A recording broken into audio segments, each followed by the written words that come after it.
All right, time is 6:06. Apologize for the delay. We had study session before and then closed session. Madam Clerk, can you please give the roll call to kick off tonight's open session for the October 21st meeting? Councilmember Keldorf. Here again. Councilmember Giroux. Here. Councilmember Boyles. Here. Mayor Pro Tem Baldino. Here. And Mayor Pimentel. Still here. All right.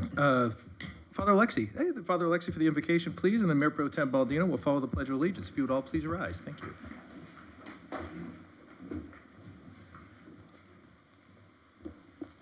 Thank you, Your Honor. Let us pray. O God of hope, these beautiful fall days remind us that all we have is a gift from you. Help us to use wisely your gift of El Segundo. While our world is at rest, ruptured by violence and lack of respect for the dignity of each human being, and our nation is marred by political distrust and lack of civility, you still shower us with gifts to seek, to discover, to guide, and to learn. Open our hearts to recognize your presence in our midst this evening. Grant to the members of our City Council and all who will provide them with input the strength and wisdom to act upon your actions. May your Spirit impel them and all of us to act justly in the pursuit of the betterment of both our residential and commercial sectors. O good and gracious God, who loves and delights in all people, we stand before you, knowing that the spark of life within each person is the spark of your divine life. Pour on us, O God, we pray, the Spirit of truth, understanding, and peace, that we may know with all our hearts what is pleasing to you, and with one accord, pursue what we have come to know. Amen. Amen. All right, please face the flag, put your hand in your heart. Ready, begin.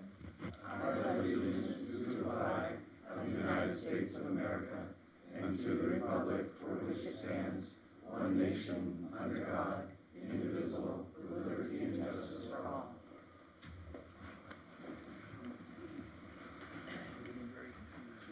Thank you very much, Father Alexi, and thank you, Mayor Pro Tem. We have two special presentations. First off, we have the donation to a Works family from in the El Segundo Unified School District from the Firefighters Association. Present on this matter.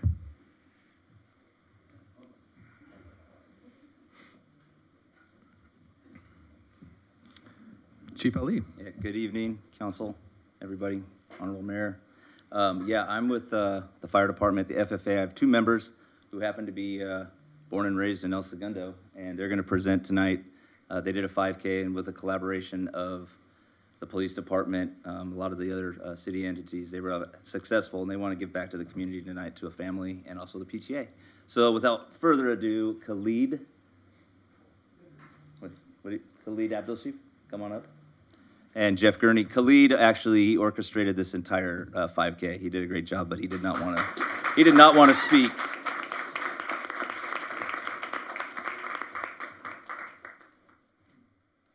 All right, good evening. Appreciate your time, Mayor Pimentel, council members. I am humbled and honored to have this opportunity to talk about our Rock and Run 2025 race. This is the second year, and yes, it's hard to kind of qualify and tell how much work it goes into putting on an event like this in the community. Khalid has done an amazing job, and he puts all his effort into the community. We both grew up here. We try to give as much as we can back to the community, but what he has done and what we try to give back here is awesome. So well done, Khalid. I can't not discuss some of the partners that we have in this race as well. I hope to take a little public time talking about Rock and Brews Restaurant. They partnered with us. They've been an amazing partner, opening up their doors and offering their resources to us to put on a successful race. Also Chevron, Raising Cane's, Bill Ruane, Neft Vodka, Sugar Monkey Brewing, and Chargers, all local El Segundo businesses here in town. So this really is a community event. Some quick race data. Last year we had about 175 runners. This year I think we clipped over 250. So that was pretty remarkable. We had many more local businesses support the 5K, and we actually raised over $10,000 to give back to local charities here in El Segundo. As was discussed by Chief, a couple of the checks that we're going to be presenting here tonight, one of them is for $2,000 to the local El Segundo PTAs. It's something, an organization that we know is extremely important here in El Segundo. We are products of the El Segundo PTA system throughout the years. Our kids are probably going to be, recipients of the El Segundo PTAs in the coming years. So what they do is integral. We also have a check for $5,000 for the Worker family in support of their 2-year-old son Bowden, who is recovering amazingly at this moment. The remaining profits are going to be used for other local charities that we give out here that stay local to the city of El Segundo. So at the first check, which will be going to the El Segundo PTA for $2,000, I'd like to invite Cheryl Smith, the PTA president, for an opportunity to speak.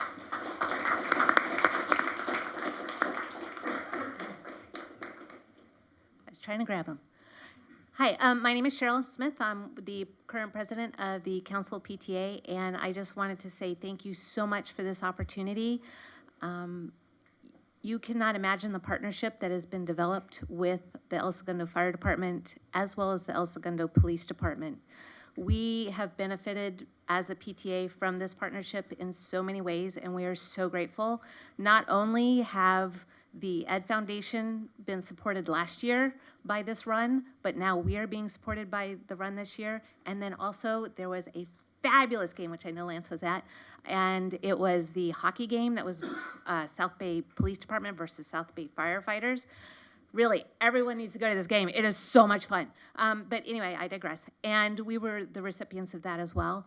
In addition to the funds that we're receiving from these, we also get the benefit of the time from our police department, who just this last weekend was at the El Segundo High School teaching our students, our young women student, how to defend themselves, so then that way they are not victims. In addition to that, the fire department is coming out under Adam Cruz to teach us CPR. Has done this for the last 2 years. This partnership is so important, and we are so grateful for everything that the city has done to support the PTAs and our students. So thank you for this generous gift. We really appreciate it.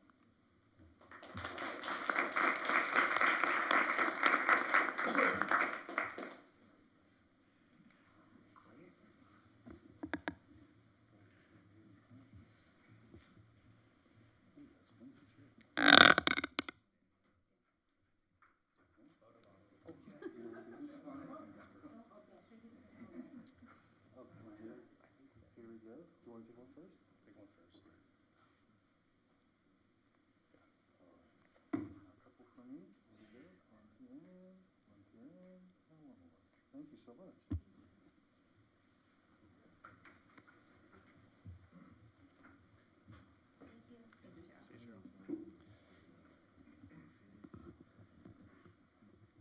The next check that we're honored to present tonight is to the Worker family. I know we have some of the members of the Worker family with us tonight. This is in support of their 2-year-old son, Bowden.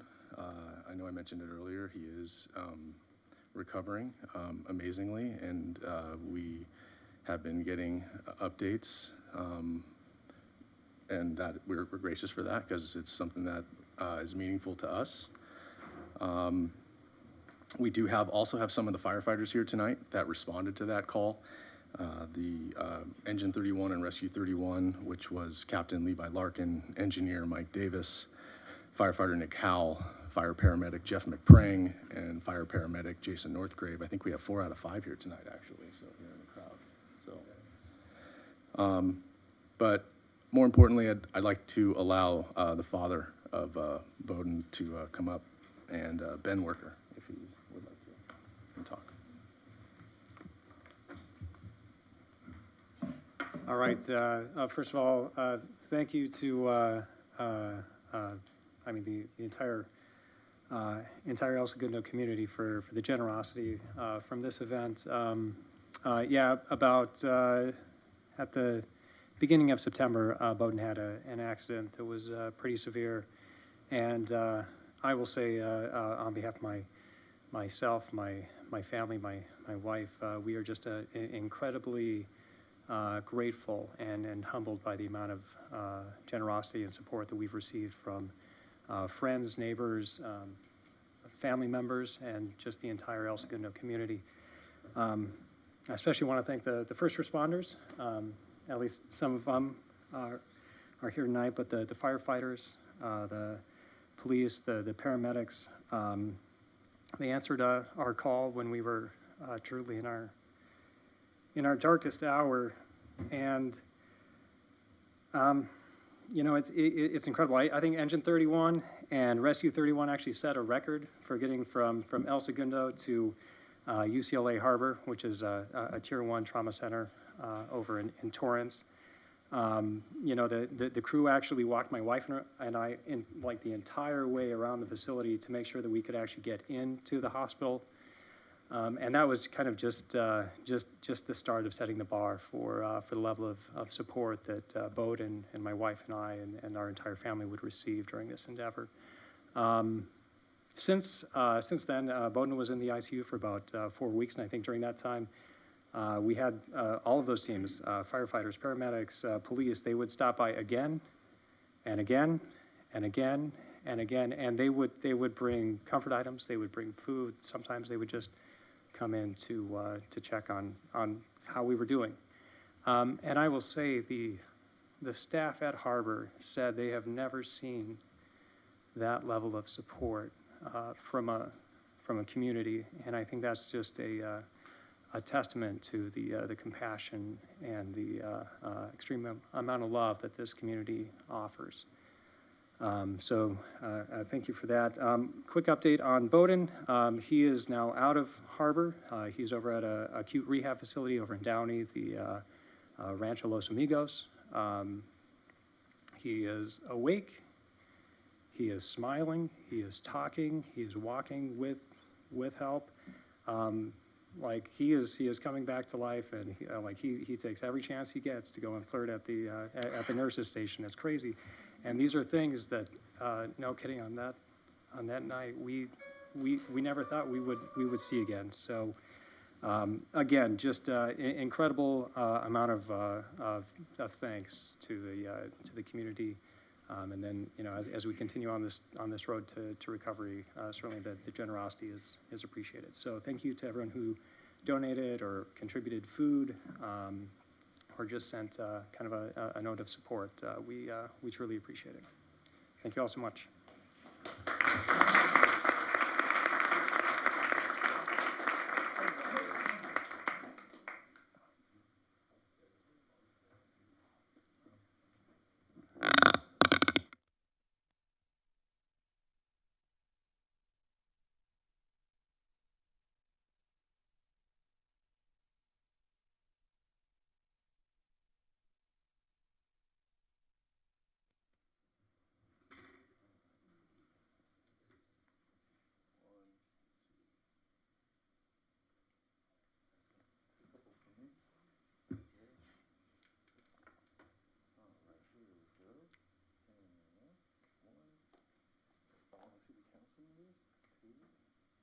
Very good. Thank you so much.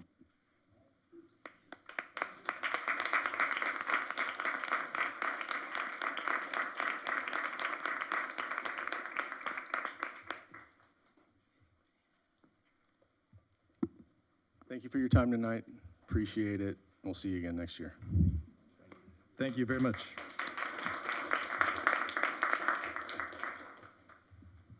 All right, and now, City Manager, we're going to have the Chevron fire incident update. We'll have General Manager Stock. Would you like to present Yes, this item? correct. And then we'll be over to you before we go to public comment, okay? Okay.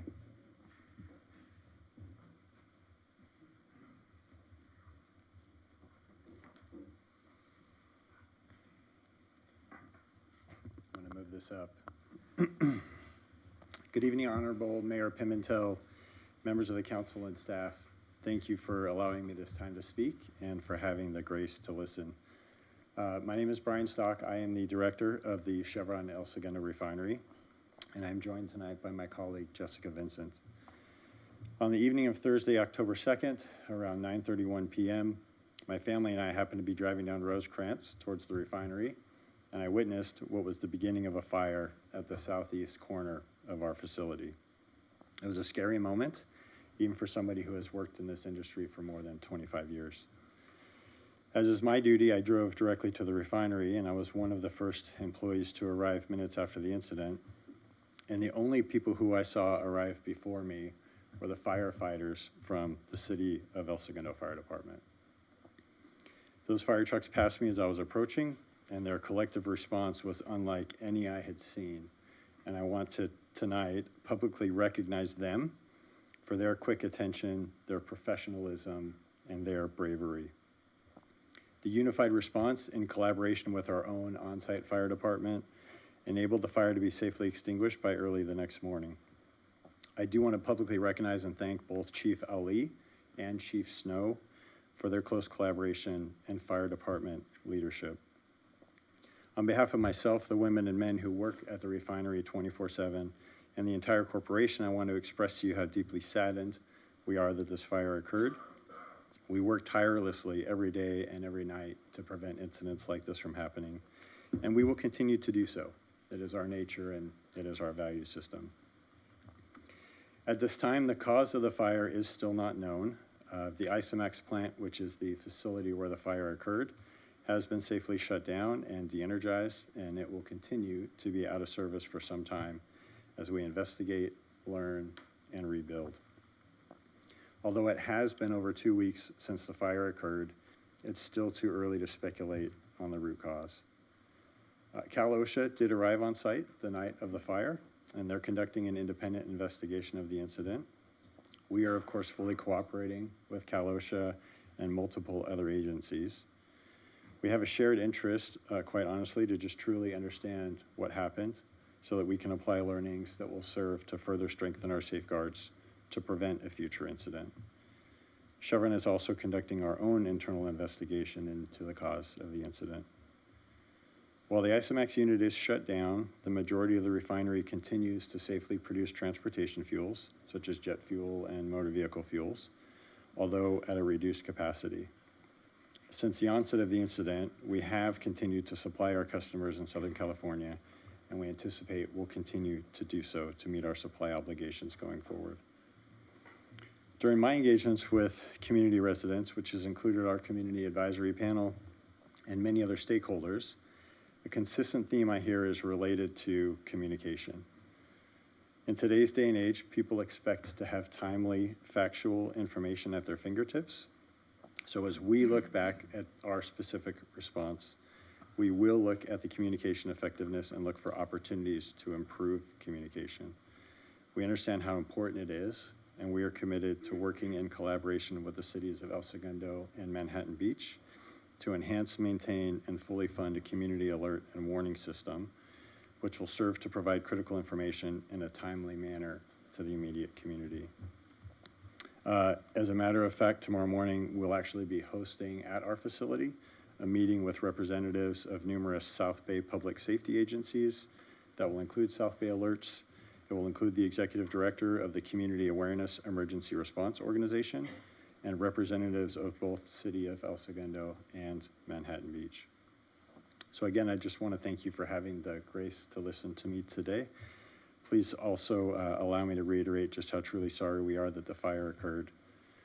For 114 years, we have operated in this community, and I commit to you that we will continue to do everything we can to be a good neighbor. Thank you. Thank you. City Manager, I would only add, just, and I know it's not agendized, but just because with this, we are still pending AQMD's report. We've only gotten the static reports from them and not, is that right? Yes, Mayor, that is correct. I am communicating with the AQMD staff on that kind of final report, which is not available at this time, but I will certainly present that to the council when it becomes available. And that's air quality stuff, event stuff will the event of this is your report out of Chevron, and then Cal OSHA is the investigating body from the state of California? Yes. Thank you.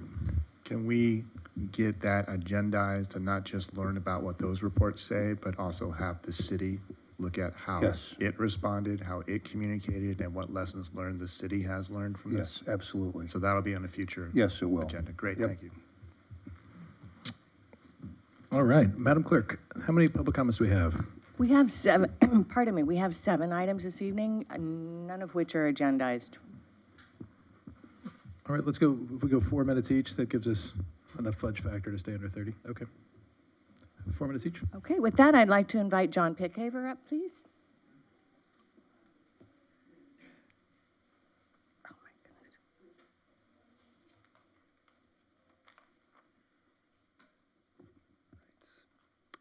Good evening, Council. My name is John Pickhaver, and tonight I'm here to talk about the Hispanic Heritage Month proclamation. I don't have much more to litigate here about that situation than what's already been said in the weeks prior. Instead, I just want to express how disheartening it is that in El Segundo, a city that prides itself on progress, that this is our fight about when the Latino man can speak. While other government bodies across Los Angeles County are declaring states of emergency over ICE raids and debating the merits of rent relief for immigrant families, we're over here debating whether someone can finish their prepared remarks during Hispanic Heritage Month special presentation by making arguments for procedures and processes that don't even exist. Look, I'm not saying El Segundo needs to be on the front lines, passing sweeping resolutions or making headlines, but man, we're not even on the battlefield. My first protest sign years ago said, "Silence is violence." The idea behind it was simple. When those in power stay silent in the face of harm, even if unintended harm, that silence perpetuates it. It tells the people most affected that their pain doesn't matter or that it makes you uncomfortable. And that's what's happening here. A mistake was made, yes, but it's what happened since, the silence, the defensiveness, the unwillingness to simply acknowledge that harm. That's what kept this wound open. I recently saw that the WNBA team, the Los Angeles Sparks, is relocating its headquarters and training facility here in El Segundo. It's a $150 million project. In June, those same athletes, through the WNBA Players Association, released a joint statement with the National Women's Soccer League Players Association. It read, in parts, "Across the country, families are facing fear, hardship, and uncertainty tied to immigration. We stand with all the people seeking safety, dignity, and opportunity, no matter where they come from or where they hope to go. Every person deserves to be treated with dignity and respect. We know that every situation is not simple, but offering compassion should never be up for debate." Some of these athletes are about to call this city home, and I can't help but wonder how they react if that they knew in this chamber, the same city that they're moving into, words like this couldn't even be spoken unless they were prefaced by a disclaimer that it's public comment, so the city wouldn't be associated with something so political. Come on, look, the truth is this isn't about one proclamation. It's about a pattern, a culture of silence and defensiveness that more and more people are starting to see. So please, try to right this wrong. Choose healing over harm, compassion over technicality, and just let the community, particularly the Hispanic Latino population, know that you have their back. It's a layup. Thank you. Thank you, Mr. McCaver. Mitra Engineer.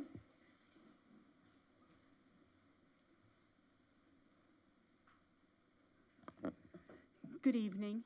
My name is Mitra Engineer, and I have been a resident of El Segundo since 2017. Robert's Rules of Order, which this council follows, identifies respect as a core principle, including refraining from comments that question the intent or motive of others and avoiding inflammatory remarks. At the October 7th council meeting, these standards were not upheld.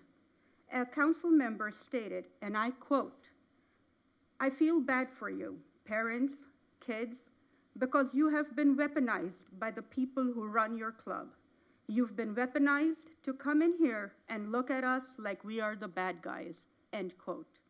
This comment directly questioned the motives of community members and was at best out of order and at worst inflammatory.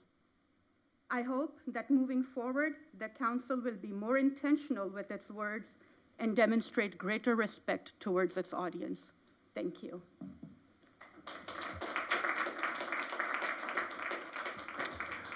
Thank you, Ms. Engineer. David Tong. Good evening, council. I would just like to start my remarks by saying how moved I was by the workers' family story and the perspective I think it should give everyone in this chamber about the matters that we're talking about. I guess I'm following Mitra's comments. As you may remember from the October 7th meeting, I am one of the board of directors of Beach Cities Alpha, and I was principally responsible for organizing our show out that night. And so I feel a little bit of a personal obligation to respond honorably and respectfully to Councilperson Giroux's comments on behalf of our families and on behalf of some of our kids. I would like to preface my comments by saying that Councilperson Giroux and I have had an opportunity to connect since that meeting. And I think what that opportunity has shown me is that when people sit down calmly across the table from each other over a cup of coffee, a lot of the noise falls to the side and you can really connect and empathize and understand each other's points. And if I have one regret before that October 7th meeting, it was not taking time out of my professional life to probably sit down and spend a coffee with you all before we showed up at that meeting. Because I think if we had done that, a lot of what had transpired at that meeting could have been avoided. I will say that no information that we passed to our families in preparation for that meeting was anything other than our faithful understanding and representation to them of what we had heard from city staff. I will say that when Councilperson Giroux said he was going to name names, I had an expectation or a belief that I might have been one of those names, and that was part of my motivation for sitting down and talking with him. And it does turn out that perhaps some of my interactions with the staff in the lead up to that meeting may have been the cause for that comment, and I just want to also let you know that I've made contact with the staff to make sure that nothing I did personally offended them or caused them any pain. And I think we're on good terms. And I think the club is working well with Joe as we go forward to address the issue of lane allocation, hopefully to the point where everybody is satisfied. And if not, we will promise to continue to work productively and respectfully with city staff. And again, I wanted to make sure that I had a chance to say this to Councilperson Giroux before we came here tonight. On top of what Mitra had to say, my biggest concern walking out of that meeting was that I was generally trying to encourage kids to come here and participate in the process. And as we walked out of that room that night, I heard some of them expressing disenfranchisement and lack of the feeling that this was a room where they could come speak their mind. And I felt bad for having walked them into that situation. So I just wanted to say that, you know, my biggest disappointment about that night was hearing kids talk about how they felt like the political process was one that they would think twice about participating in the future.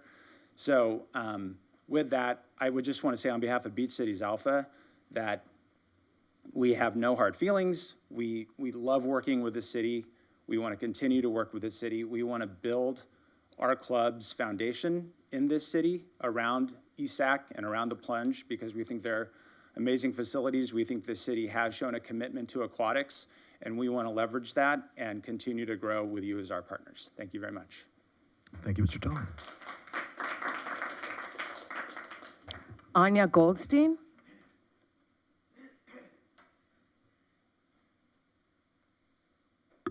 Hi, good evening. You all know me for the benefit of our community members who may not all know me. My name is Anya Goldstein. I've lived in El Segundo since 2013, and I have a small business here, and I'm a member of Sea Change, a community organization here in town. I've been very moved by a lot of the things that I've heard here tonight. I came to speak about the Hispanic Heritage Month proclamation, which was made in order to recognize and celebrate the contributions of the Latino community here in town. There was a series of actions after that proclamation was given that were understood by many in this community to undermine the message that that proclamation was intended to send. And I have not yet heard, regardless of the intention of that series of events, I haven't heard anything to clarify that and reiterate that it is your intention as council members to support the Latino community here in town. And I would very much appreciate hearing that from you all tonight. I know others would as well. And, you know, I think the larger context of the remarks includes that Latino people in the U.S., now the Supreme Court has said that has allowed them to be racially profiled as part of an arrest. The language you're speaking or the fact that you're Latino or appear to be Latino is something that can be used for that arrest. And I think that we have a moral obligation and to say that that's morally wrong, regardless of what the Supreme Court says. That's something you all can do here to show your support for this community. There are many other things, but that would be my ask of you tonight. Thank you. Thank you, Ms. Goldstein. I'd like to invite Nancy Johns, who would like to read a letter on behalf of Kelly Stewart.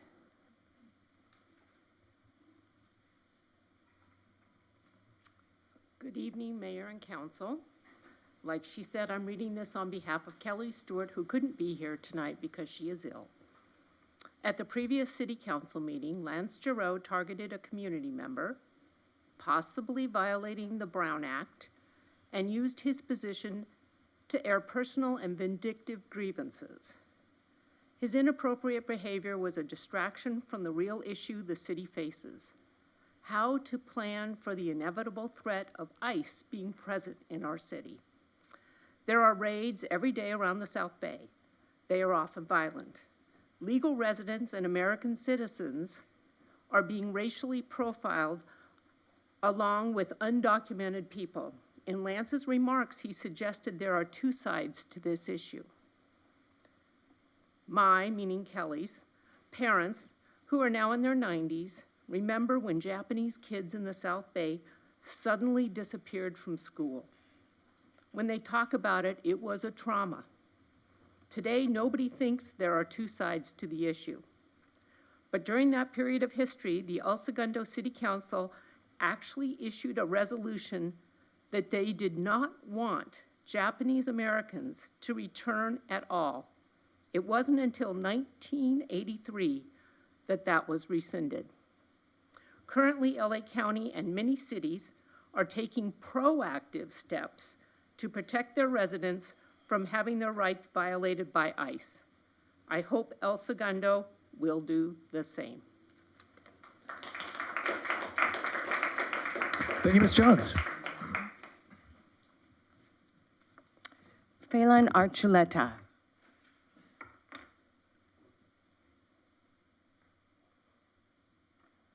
Good evening. My name is Phelan Archuleta. I'm a resident of 5 years. I'm here to discuss the Chevron fire. First, I want to thank our first responders that were on the scene. Honestly, I'm just really disappointed by the lack of transparency that we've received from them regarding this issue. So many people were scared that night, like wondering if they have to leave. You know, I kept my window shut for a week. I wore a mask around because I just didn't know what was in the air or what was going on. And I'm just really disappointed by the lack of information that they've provided regarding this. It's been over 2 weeks since that incident occurred. And with the technology that we have, there are many resources. I think that there needs to be more transparency and more accountability from them on this issue. And that's all. Thank you for your time. Thank you, Ms. Archuleta. Jan Zucci.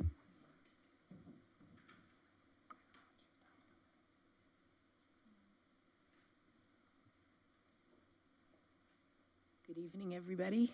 I'm Jan Zucci. I've been living here for 26 years now.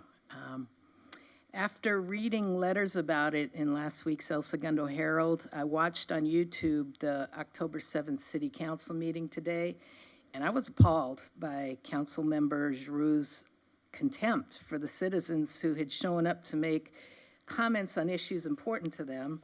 I found his treatment of speakers so disturbing that it motivated me to show up here and talk about it this evening. As this man said too, last meeting, children and teenagers from the Aquatics Center got up to express their heartfelt concerns and to participate in the democratic process. And that's something we should all be encouraging. And instead of lauding these young people for their efforts, Mr. Giroux accused them of being weaponized by their coaches. He lectured the parents who were present and mocked a couple of them because he didn't agree with their comments about gender. The whole point of a public comment segment is for the council's constituents to be able to express themselves, not to be bullied by a council member who disagrees with them. Mr. Giroux was every bit as disrespectful to Cristina Vasquez and Alyssa Rizzo, who got up to speak about their disappointment with the way that Mayor Pimentel had treated Sean O'Brien while accepting the Hispanic Heritage Month proclamation. Rather than acknowledge the hurt that Vasquez and Rizzo said had been caused by Mr. Pimentel's shutting down Mr. O'Brien's speech, Mr. Giroux instead attacked them as smearing Mayor Pimentel's character. I felt very dispirited after watching the meeting. Why would the children and teens who had been present that night feel excited about participating in democracy anymore after what they witnessed firsthand, when they witnessed firsthand the contempt with which participants are treated? Thank you. Thank you, Ms. Zucci.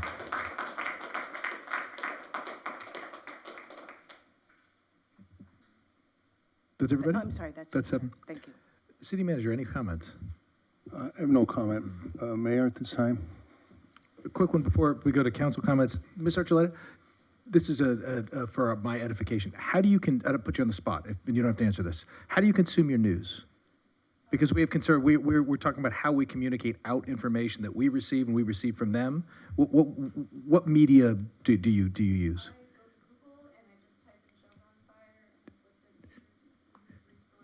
Okay. Okay, yeah, but through news media, not direct from city communication sort of things, or not? Okay, got it. Thank you. Okay, council comments. Yeah. So I'm going to talk about the comments about the swim and BC Aquatics. First of all, David, you reached out like 24 hours, not even 24 hours later, through email to set up a meeting. I think we met maybe 24 hours after that. And I want to thank you for that, because it's not easy to do. It was obviously a very emotionally charged evening. It was a packed house, and there were some pretty heavy things that were on that list. So again, I appreciate you reaching out and being able to sit down and talk. My comments that evening, and I thought I made this clear when I kind of watched through it again, I realized that maybe I didn't clarify what exactly I was talking to, and that's on me. My comments were exclusively and explicitly made towards the board and a few members of the board. It wasn't the entire board. And it was based on feedback that I had received from staff, okay? It was not meant towards athletes or parents, especially athletes. But again, even though that was not my intent, it is what was received. And I am responsible for the things that I say. So I do apologize to the parents and the athletes who felt that any of that was aimed towards them. As far as the issues with the board, we did speak about that. I think there is a clear way going forward. In the end, you know, we have had a 6-year, I think, a long relationship right now, and hopefully it goes on a lot longer than that. When I made a comment about, one thing that came up about, I said that please remember that you are guests in this facility. I'm a guest in that facility. I don't own that facility. I have no ownership over it. And the reason why I said that was specifically that please respect the people that work there. Our staff works very hard. That's what that was meant for. It wasn't anything else. And I also was, and if I intimated that it was parents or kids or coaches that were being disrespectful. That's not what I meant. And again, if that's what was received, that's not what my intent was. It was really directed at certain members of the board. I think that's all been cleared up right now. So again, it's my bad on that piece of it. Hopefully that clarifies it a little bit more. The weaponizing of children and parents, yeah, strong terminology. It was. There are other words I could have used to kind of get my point across, and I did not. So it was, again, it was a heightened night. So that part is on me. However, there are still some things that we have to work through, and my intent was to make sure that we do that. All right, so again, appreciate you coming in. I appreciate you willing to meet on that. And I hope we have a good path forward. Thanks. Further council comments? I Councilman Keldorf. do. I'll keep it quick. I want to thank everybody who came tonight to speak publicly 2 weeks prior. 2 weeks prior to that, there was also, something in public comments that I would say is maybe politically divisive as well. I take this role extremely seriously because I believe so much in the public process. I want to continue to encourage everyone to come and speak in public comments and to feel fully respected and free and available to do that. The minute that we stop doing that, I really think is the demise of our entire system. So I applaud you for showing up, not just doing it behind a keyboard, but actually coming in and talking to us. And I want to continue to encourage that to the best of our ability. If anyone feels unwelcome to do that, then that's a failing on all of our parts and something that I can personally do better to help resolve and speak about in the moment. On just kind of, I don't know, closing, it'll be open as long as everybody wants it to be open. But on the topic of Hispanic Heritage Month, my perspective as a city proclamation is maybe a first step or an indication in showing that it does mean something to us. And while I don't share a perspective that, what happened that evening was government censorship, it is very important for me to let our Latino community know that the fear and the anxiety is real, and we acknowledge it, and I acknowledge it, and I appreciate you coming to speak about it. And even though we may not, share a perspective on the difference between a city proclamation and a public comment, I do think it's important to state that and to note that. And so it's something that we do talk about, and we acknowledge what's going on in the world. And I think what makes El Segundo so special is our ability to acknowledge that in each other. And so I apologize for not doing that in the moment, and we'll continue to do that. And again, just thank you for showing up. Further council comments? Mayor Pro Tem. Oh, no. Thought I saw you reach for the trigger. Anything, Councilmember Boyles? Okay, I will echo Councilmember Keldorf that the First Amendment, the right to redress, is sacrosanct. That's why we have public comment. I would say that in a period where we see norms of behavior at all levels of government are somewhat upended, here we guard our process somewhat jealously.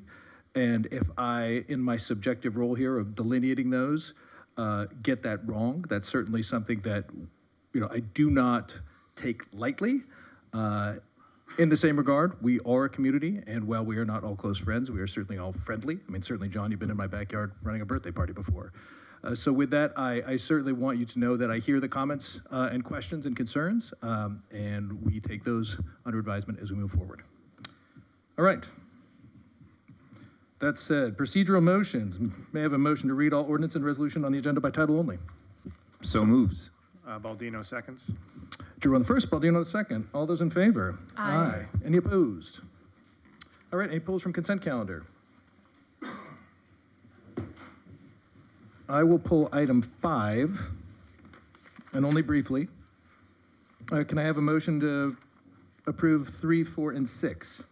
So moved. Second. Drew on the second. All in favor? Aye.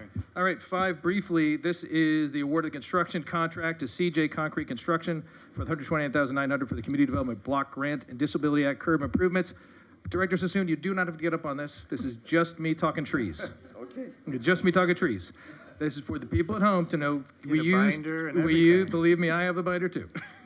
The Community Development Block Grant is how we often address ADA accessibility on our sidewalks. Our trees live in parks, our sidewalks live in public works. We do our best to make sure we notify people when an ADA accessibility feature involves the removing of a tree and a subsequent replacement of the tree by our tree and street policy, of which is an even bigger binder.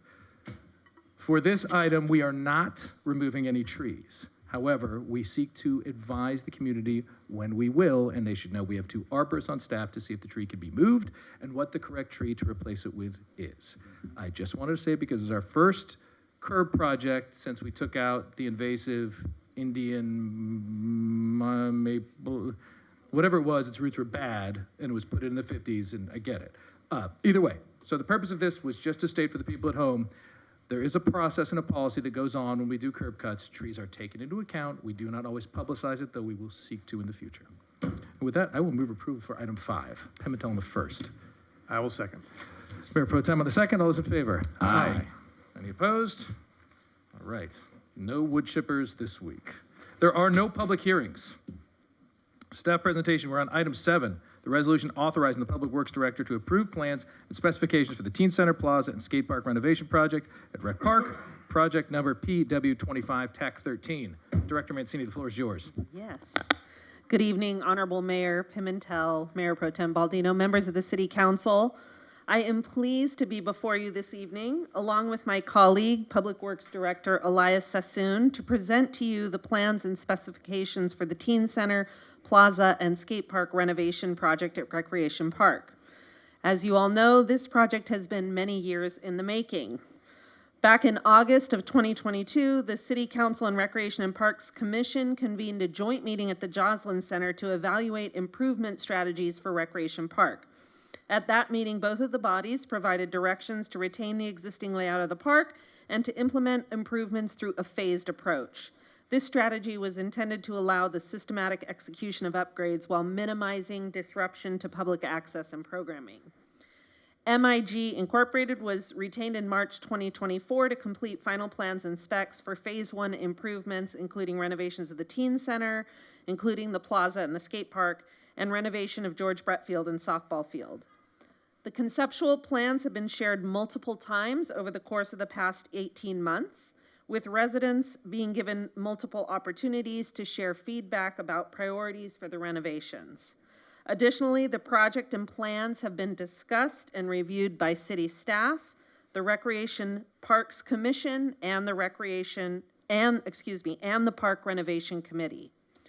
Tonight, Jennifer Zell from MIG will walk you through the project one final time to remind the council and community members of the key features of the project, while also sharing proposed costs and timelines for project completion.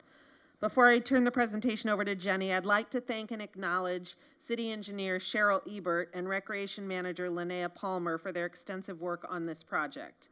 Director Sassoon and I both believe that this team effort will result in a beautiful community amenity that will serve El Segundo for many years. And with that, I will turn it over to Jennifer Zell. Thank you, Allie. That's a great introduction. And yes, as she mentioned, we've seen this before, so we can move through it quickly. Questions, we'll save them, insert them as we go along, or we can add them at the end.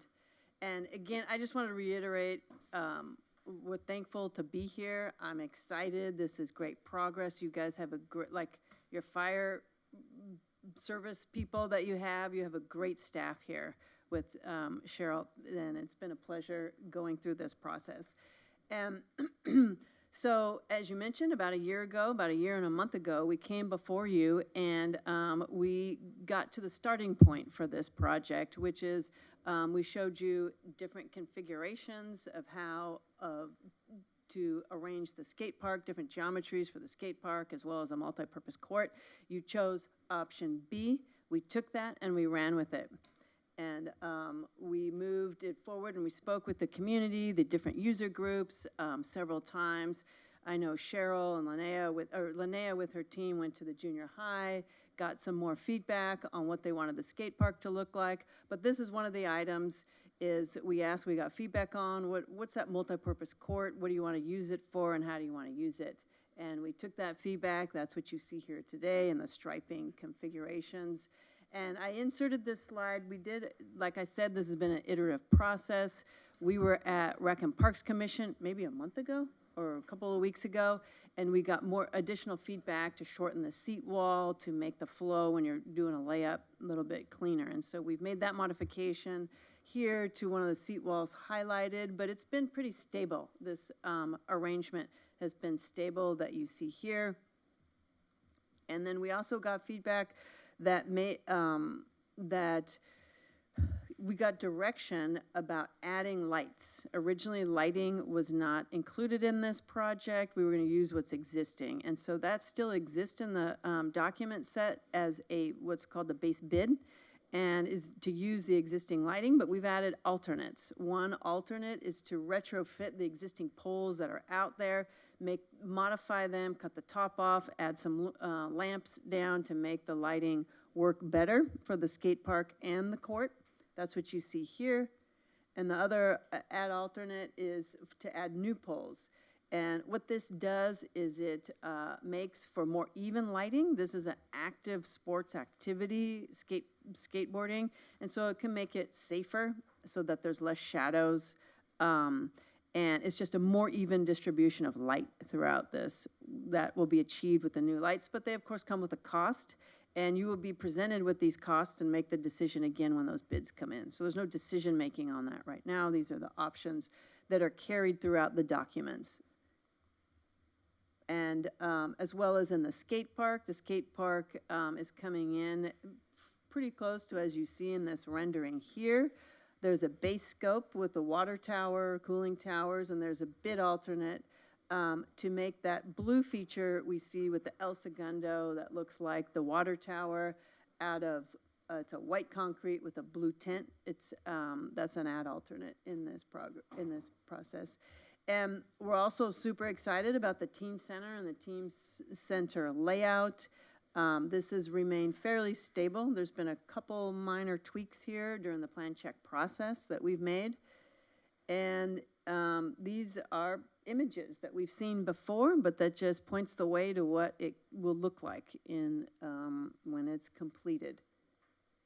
And so the schedule for this project right now is this is in plan check. We're wrapping up comments and responding to these plan check comments, and it is to go out to be advertised for bid in November of 2025, just next month.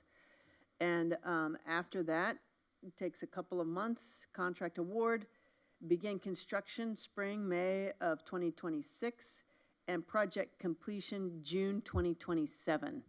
And people riding in the skate park and using the courts and using the facilities, June 2027, hopefully right at summer break. And so we have done, with this iterative process has been the cost estimate.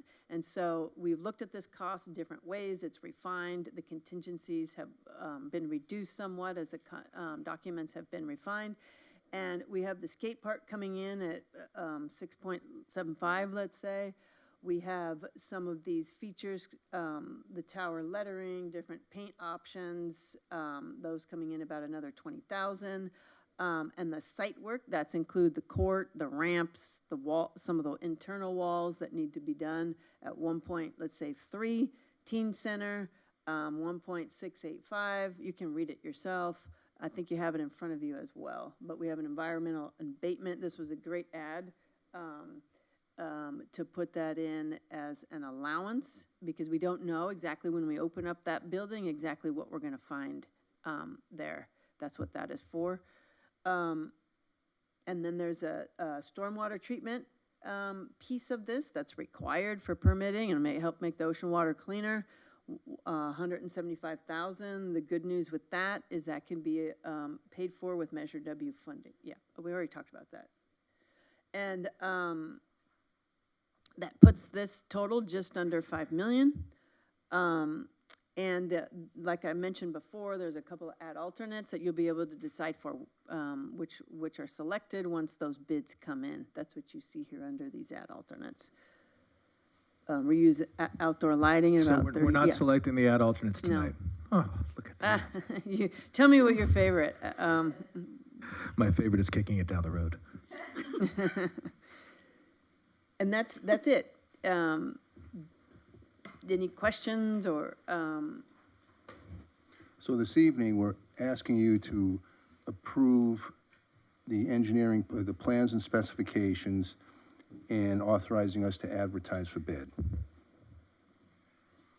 I don't have any questions. I serve on the Parks Renovations Subcommittee along with Councilmember Giroux, with Dave Lubes and Bob Moda. And I want to thank staff. I want to thank MIG. It's a very tough room. We ask a lot of questions down to granular about why are we painting this? Should it be concrete? And you've always answered those questions, given us the information we needed. I'm happy to see this at the point where we're ready to send it off and start construction. So thank you all for your hard work on this. Any other questions for? I have one. I don't know if Parks. Elias can answer it or if anybody can answer Sure. it, but we've noticed a couple of times things coming back for bid because the first round was Yes. unsuccessful. Is this a large enough scale scope project that we don't anticipate that happening? That's what I am hoping. Normally, for those smaller projects, you expect those, but not a big project like this. Thank you. Sure. One quick question for me. Is this close enough to any of them? There's multifamily just south. Is it close enough to apply for any Measure A fundings for this? For parks? For I this. don't think we have enough density no, for it. not for this Yeah, phase. okay. No. But as Jennifer indicated, we're gonna get some funding from Measure W to help with the stormwater. Going broke saving money on that Measure W. Any other questions from the council? All right, City Attorney, would you please read the motion, or the resolution by title only? Yes, Mayor, a resolution authorizing the Public Works Director or designee to approve the plans and specifications for renovation of Teen Center, Plaza, and Skate Park at Recreation Park, project number PW 25-13, pursuant to Government Code Section 830.6 and El Segundo Municipal Code Section 1-7C-11, and establishing a project payment account, and you can take action to adopt this and also approve the other two recommendations in the staff report. Would anyone like to move adoption of this resolution? Sure, Baldino, so moves. Baldino on the first, Second. Drew on the second. All those in favor? Aye. Any opposed? 5-0. Thank you very much. Thank you. All right, Director Mancini, you are back for Recreation and Park Division Organization Assessment and Report. All right. Good evening again, Honorable Mayor, members of the City Council. Tonight, I will be sharing a summary of a staffing and organizational assessment of the Recreation Parks and Library Department that was conducted by consulting firm Baker Tilly during fiscal year 24-25. The assessment was completed at the request of the City Council during budget discussions in 2024 when staff were asked if they had enough resources to adequately conduct the business within their respective departments. At the time, Council expressed a desire to ensure that Recreation Parks and Library Department felt fully supported, given the breadth of the department with the recent addition of the Parks Maintenance Division that had once been housed in the Public Works Department. The City Council recognized that there were many critical pieces of the department that required a variety of staff with differing skill sets to serve the community. At the time of the initial discussion, the department had 3 divisions: Recreation Services, Park Maintenance, and Library Services. However, since then, we have added 2 divisions, including the Administration, which oversees all clerical and budgetary functions of the department, the Cultural Development Program in Arts and Culture, Contracts and Procurements, and all special projects. And finally, with the growing needs of the aquatics section and the reopening of the plunge, a 5th aquatics division was created. The city awarded a contract to consulting firm Baker Tilly, who did a deep dive into the department, taking a look at all programs and services, facilities and parks, budgets and staffing. The consultants also reviewed all planning documents such as the city's strategic plan and the department's strategic plan. And finally, the consultants conducted multiple interviews with all levels of staff, from part-time rec employees up to the city manager. After the analysis was complete, the consultants provided a draft assessment that included 32 recommendations for improving efficiencies and operations. Many of the recommendations centered around improving communications and internal processes, but the most critical recommendations indicated a need for additional staff. Most significantly, the consultants recommended the addition of an administrative services manager who would provide day-to-day oversight of the administrative division. Currently, day-to-day oversight of all the functions within this division are handled by the director, where every other division has a manager that serves as the day-to-day leader of staff, projects, and services within that division. A second position that is recommended is an additional recreation coordinator. The recreation coordinator is our entry-level full-time position that provides direct supervision to the team of part-time staff who are implementing programs, events, and activities out at the facilities. There are currently 2 rec coordinators in the department, one who works in aquatics and one who works out of the Gordon Clubhouse overseeing teens, tiny tots, day camps, and after schools. The third coordinator position would be assigned to either Joslyn Center or the checkout building and provide important supervision to night and weekend part-time staff who currently work without direct full-time supervision. This level of oversight would be essential in handling issues that arise during the busiest times in our parks and facilities, which are by nature nights and weekends. And finally, the consultants recommended an additional parks maintenance worker to continue providing high-level services to maintaining our parks and city landscaping. This slide shows the proposed organizational structure of the department should the council determine at this point or in the future that staffing additions are warranted and necessary. And that concludes my report. I'd be happy to answer any questions you might have. Are we being asked just to receive and file the report? Yes. That's correct. Okay. We're not taking any actions. We're not hiring anybody. We're not changing anything. Not at this time. As the council's aware, we are getting ready to conduct a larger analysis of the organization, and so likely we will bring, some recommendations back during the course of that analysis and potentially during a more appropriate time when we're reviewing budget. But at this time, we're just asking for a receive and file. Further council questions, comments? So how is this recommendation going to tie into the bigger picture, the one that's going to be coming out? Well, so the consultant that we bring on obviously won't have to take a deep dive into rec and parks. However, library was not included in our study, so library will be folded into that process. So they'll kind of run parallel. Okay, and so they'll utilize this and then hit the pieces of it that it didn't hit. Correct. Okay, thank you. And all of it will be tracked in our Tyler ERP system. Yes.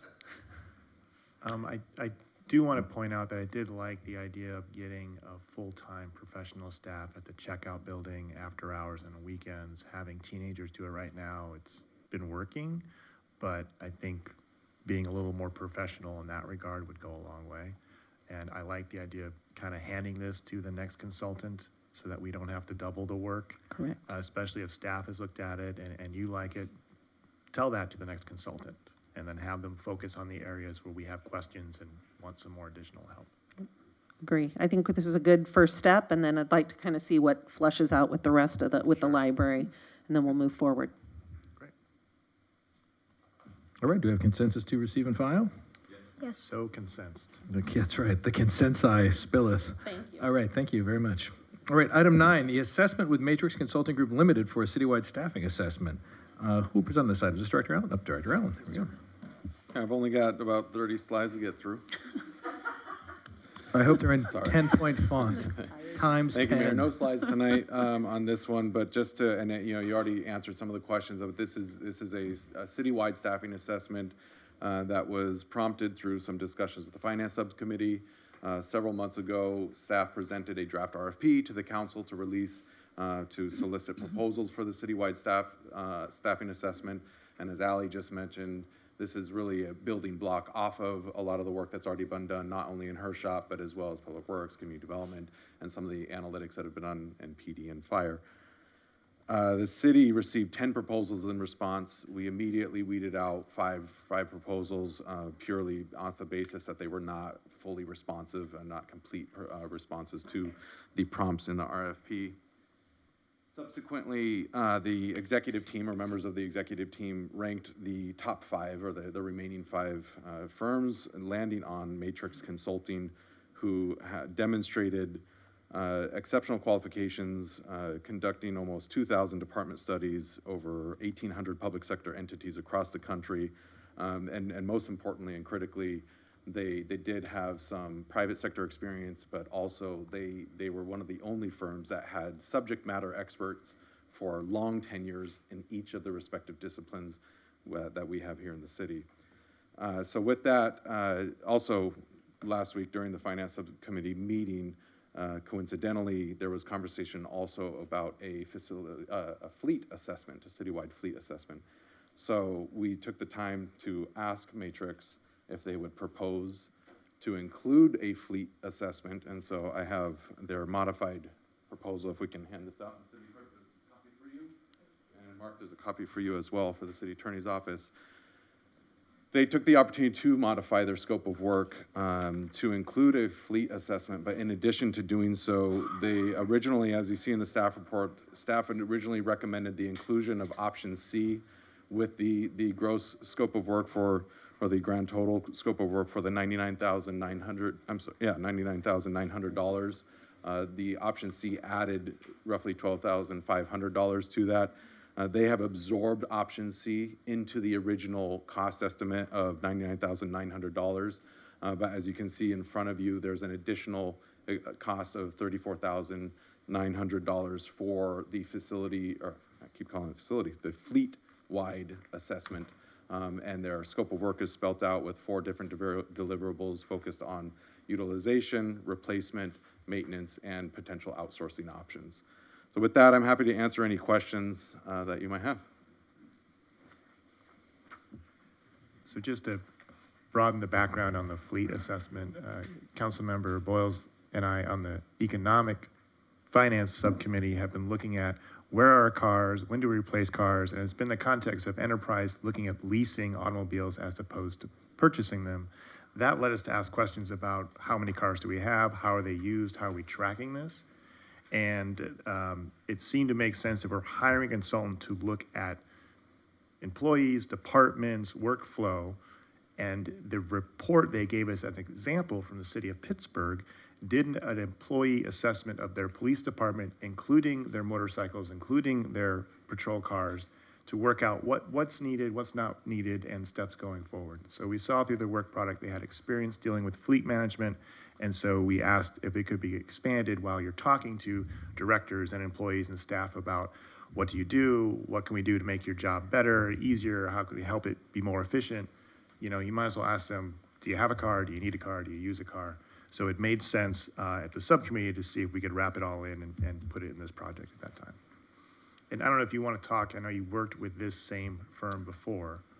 Yeah, the city hired Matrix specifically just for community development about 3 or 4 months into my time here in 2021, early 2022. And so I've worked with them, several members of my staff have worked with them, and we were relatively comfortable with them. They are subject matter experts in community development, comfortable with their experience. And as I shared with the subcommittee, the finance subcommittee, many of the metrics, the KPIs, the improvements, the enhancements, the permit streamlining that we achieved in community development came out of the recommendations of the Matrix assessment in 2022. It's great benchmarking that they already have, and so similar to the Rec Park analysis that was done, there's a lot less that they'll have to do with community development, but it's a good building block off of. There's certainly more to do, and there's several next steps that we can take and build off of that original assessment that they made. And just to make sure that I read it into the record correctly, because of the modified scope of work and increased dollar amount, if the council elected to include the fleet assessment, The grand total would be $134,800, which would require an appropriation of $34,800 because we only budgeted $100,000 even. Wait, what are they absorbing into the original 99,000? Option C was a Pierce City benchmarking in the original proposal, and that was $12,560. So they absorbed that in the original $99,000 quote. Must mean their margins are good. We just had to ask, as Councilmember Boyle suggested. Yeah, what do you ask them when they give a discount? What are the odds? Council questions, commentary? I like the idea of of a third party looking at this. I think it's good to have subject matter experts on this. I think that's a good add. I'm definitely for it. I like the fleet thing. I would ask that we split it, just ask for them to do utilization study. Then, if we like what we see, pay for the implementation and the leasing options, but we could probably figure that out on our own or with the help of Enterprise. So my proposal would be go back to them and say, we'll give you $15,000 for a utilization study. You're already getting $100,000 from us for the rest. Further council questions, comments?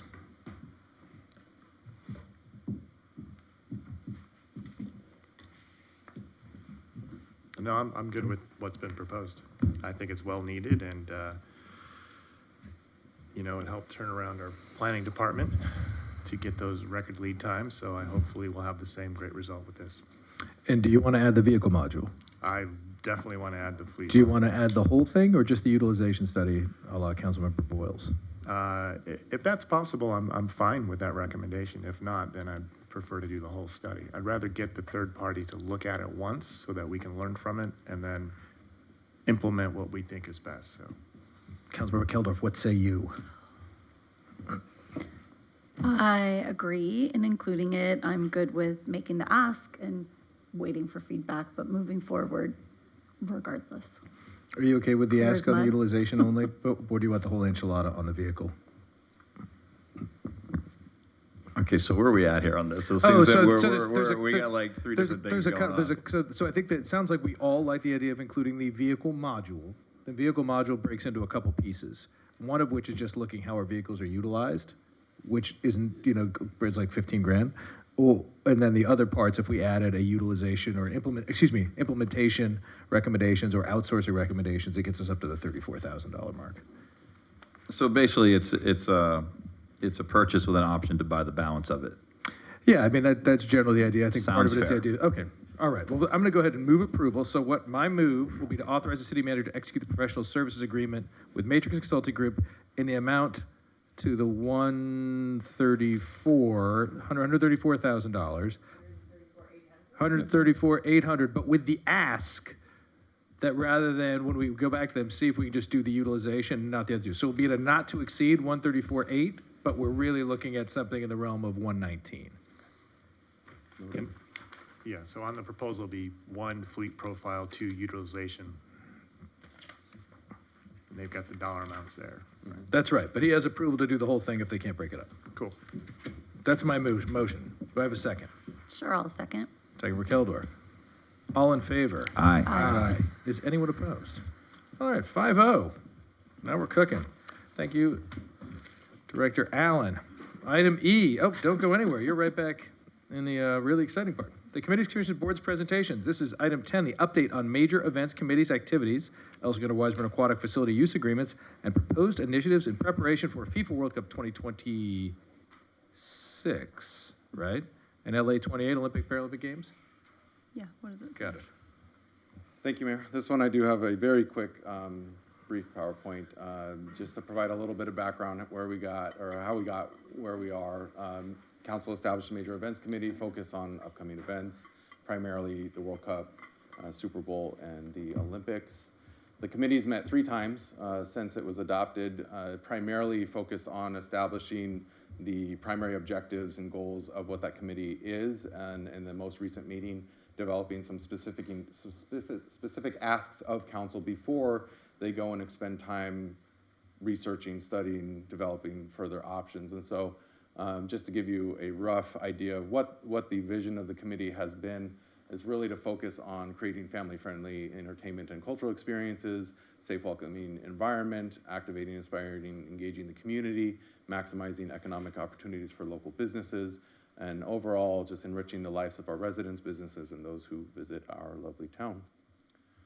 That resulted in 5 goals: creating strategic partnerships and global outreach opportunities, operational excellence and safety, primarily public safety initiatives, creating economic empowerment and sustainable growth opportunities, various community engagement and education opportunities like activations, and just an overall permanent legacy and sustainable impact as a result of the activations and improvements and enhancements and what we might do in relation to these major events. I don't think I have any committee members, just one, but so our committee member who worked with Councilmember Keldorf is not here at the moment, but the 3 specific policy areas, and Councilmember Keldorf, please feel free to fill in the gaps, but are primarily focused on whether or not the committee should spend time creating, developing, researching, working with the city attorney's office to craft a short-term rental policy separate from what we have today with the home share program. The conversation has been primarily around whole home share, so that would be vastly different than what we do today, in that today's program requires the homeowner to also occupy the unit. They can rent out 1 room of the house. This would be different. It would be a whole home share during those special events. The second policy question is the allowance of temporary billboard signage. And so the city has received a proposal, concept proposal only, to do building wraps on key locations in the community where there's high visibility, of course. We don't have a mechanism in place. This has been before the council probably not more than a half a year ago for off-site signage discussion. This would be a temporary off-site signage allowance that the committee has talked about that really focuses on branding, marketing opportunities, and potential revenue resource for the city through development of DA or whatever mechanism it might take to facilitate this. And then lastly, there has not been a lot of discussion, but it did come up during the last meeting that we believe, or the committee believes, that there will be parking intrusion in El Segundo during these major events. We already know that without the major events, there's parking intrusion, and so if there's a desire to pursue a more global or temporary program to deal with the on-street parking intrusion that might happen during these major events, we can come back to this and then we can expand. Lastly, the activations. No, still nobody? Great. The ask of the committee for activations is really about how much is the council have an appetite to expend time, energy, costs, resources. These are things that are not currently programmed in the city's budget for the traditional rec park staff to program, like the Main Street Fair or the Festival of Lights or the other programs that we typically run and sponsor ourselves. We do not have that programmed in our budget in this fiscal year or anticipated in next. And so before we get to the next fiscal year, the committee is looking for direction on, is there appetite, desire to pursue activations that are city-sponsored, really go after international delegations to see if we want to host their delegation in any form. And so that's sort of a very overarching ask there. And then lastly, I'll get Joe up here to share some of the success we've had talking to a couple teams. Thank you, Michael. Good evening, Honorable Mayor and City Council. Very nice to see you. So I've had the pleasure to work with Michael and the Major Events Committee on the 2028 Olympics, specifically some interest from other countries using our aquatics facilities as a training facility for the 2028 Olympics. In May of this year, we were contacted by a representative from the French national swim team seeking information about our aquatic center. We ended up organizing a tour and toured them all around the city. We showed them local hotels, local gyms, and of course the aquatic center. We teamed up with Wiseburn and showed them all of their facilities too, their on-site gym, their viewing terrace. So if they wanted to use those facilities as well, they would be able to rent from them. And after the tour, we had strong interest from the coaches of the French national swim team on renting out our facility.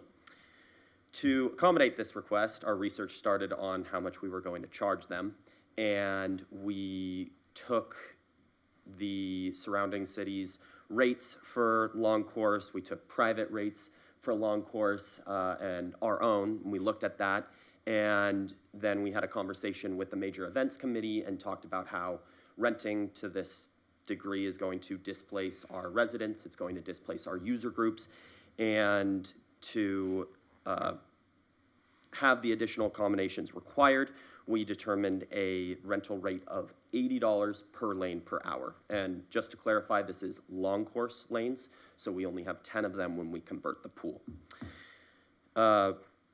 Since confirming the Aquatic Center as an interested location for the French national swim team, they also expressed interest in additional rentals leading up to the games. They want to get their team acclimated to the surrounding area, acclimated to the weather, and it seems like this might be something they want to do every single year up until the Olympics.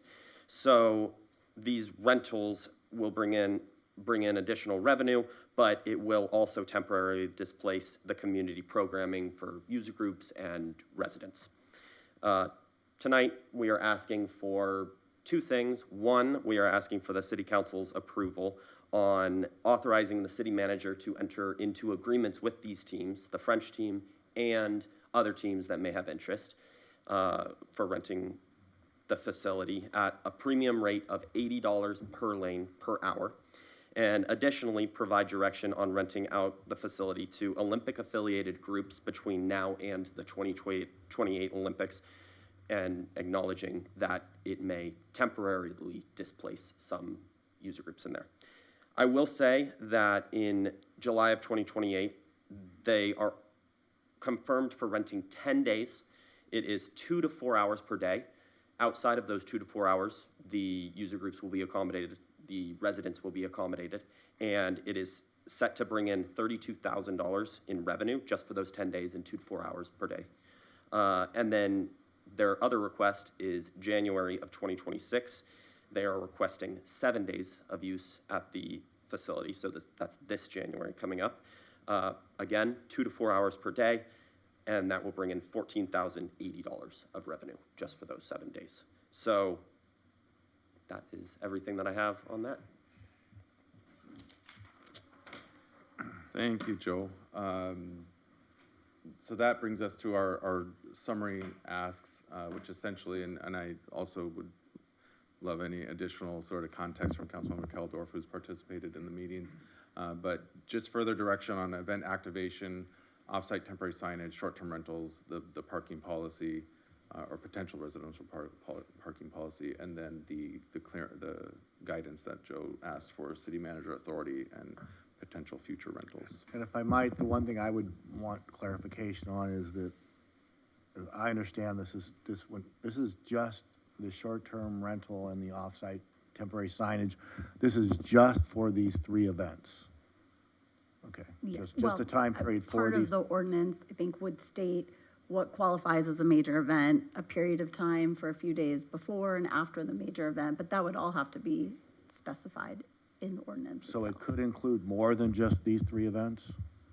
I mean, that would be potentially up to council to I think define what a major event is. Okay, I think if it goes that far, that my legal opinion is pretty easy to give now, that you'll have the same problem that I described 6 months ago.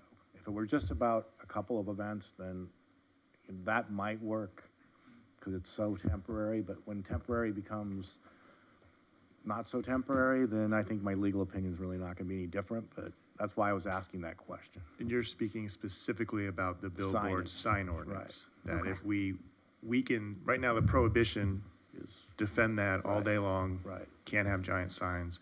You try to place limitations, it gets a little fuzzier, it can be challenged, and you're saying if you're gonna have some open-ended major event, then you're pretty much allowing them whenever you want. Right. Quick clarification, the agenda item does not have the Super Bowl involved.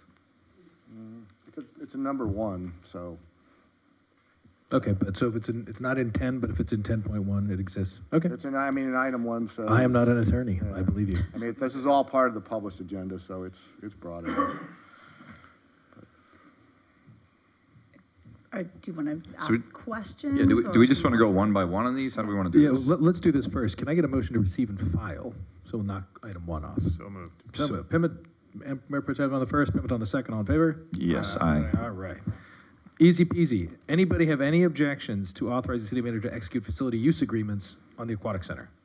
None. No. Anyone want to move approval on 2? Baldino so moves. Pimentel second. All in favor? Aye. No, nobody's opposed. 1 and 2 are done. All right. Now the 3 is research and planning event activations. So a little bit of background on this. I guess we have subcommittees. The subcommittee created an amazing presentation with essentially 3 different tiers of, very like backyard barbecue, so to speak, put up maybe a screen at Brett Field, similar to what we did with the Little League World Series, invite people to come. That's it. All the way up to, are we closing part of roads by campus and facilitating some sort of bigger soccer event and getting sponsors, and that's kind of highest level, or maybe something at Plaza El Segundo where we're involving that retail center, large scale, and everything in between.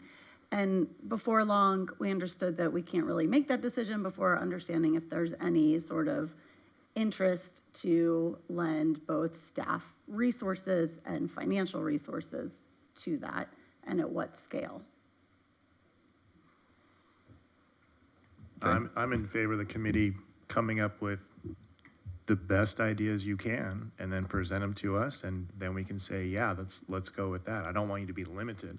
I like the idea of closing streets, having watch parties. We can use the pool for a watch party even if we wanted to, but this is our opportunity to try to be creative, and how can we activate and draw people to El Segundo because of the Olympics, because of FIFA. So I'm all in forward of exploring all options. I'm also in favor, but it has to be a positive revenue generator. It can't be something that costs us anything. Yeah, that's exactly the feedback that I think we need to give to the Right. group from Yeah, Go. that has to be, to me, that's the guardrail. Other than that, these events coming to town like this, they don't happen all the time. So I think we need to take advantage as best we can.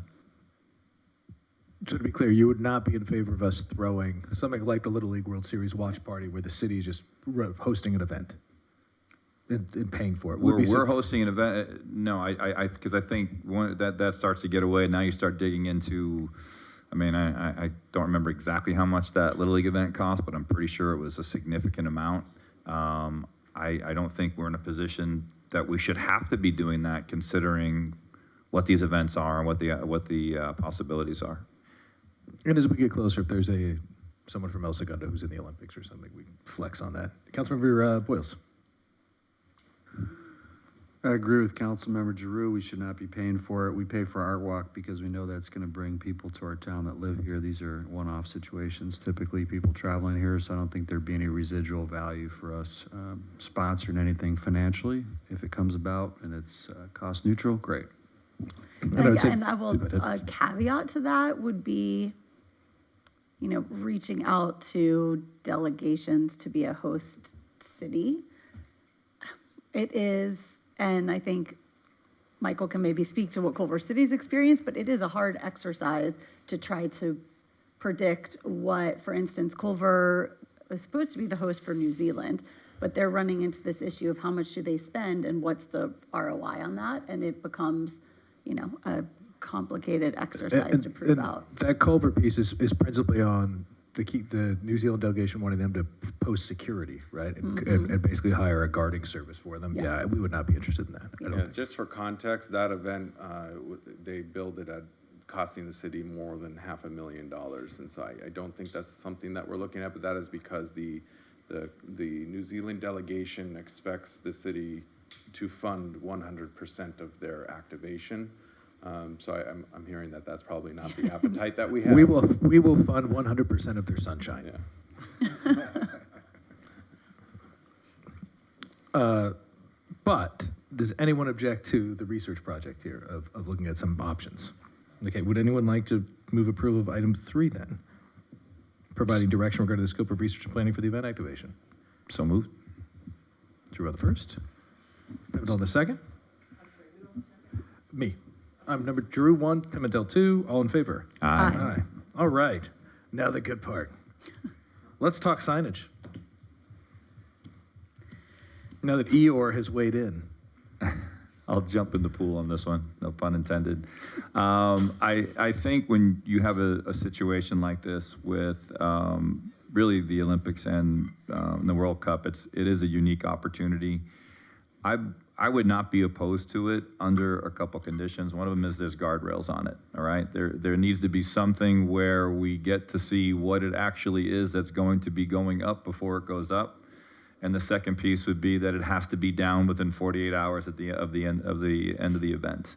But I think this is something that we should look at, and I'm not opposed to for these big events.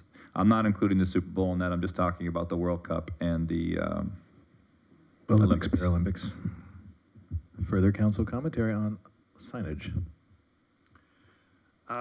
Yeah, I'm opposed to large building wrap billboards. I don't think it fits within the spirit of El Segundo, and the reason this is being presented, I'm trying to think of what has changed from the last time we talked about this and decided that's really not for our city. And it's just this idea that there's a proposal from a marketing company who's gonna, let us share in some of the money. And to me, it's not always about money. I think preserving our small town charm is more important, and I would hate to temporarily do something and then end up losing control over large billboards or wraps, and because we're trying to make a couple bucks off the Olympics here and there. So I think it's unnecessary, unneeded. I don't think it's going to build really any sense of community to have a giant billboard advertising Nike shoes during the Olympics one way or the other. Just a couple of, I don't really have a dog in this fight, truly. But some of the things that came up are putting, for instance, I think it's City of LA has a restriction. It's so many square feet of signage per street frontage. So you're limiting the size and scale. And we had said as a committee, if we were to do it, everything has to be branded some way El Segundo. So El Segundo Gateway to the Games. So there's, some connection to the community beyond just Skechers being kind of free reign to put up whatever they want.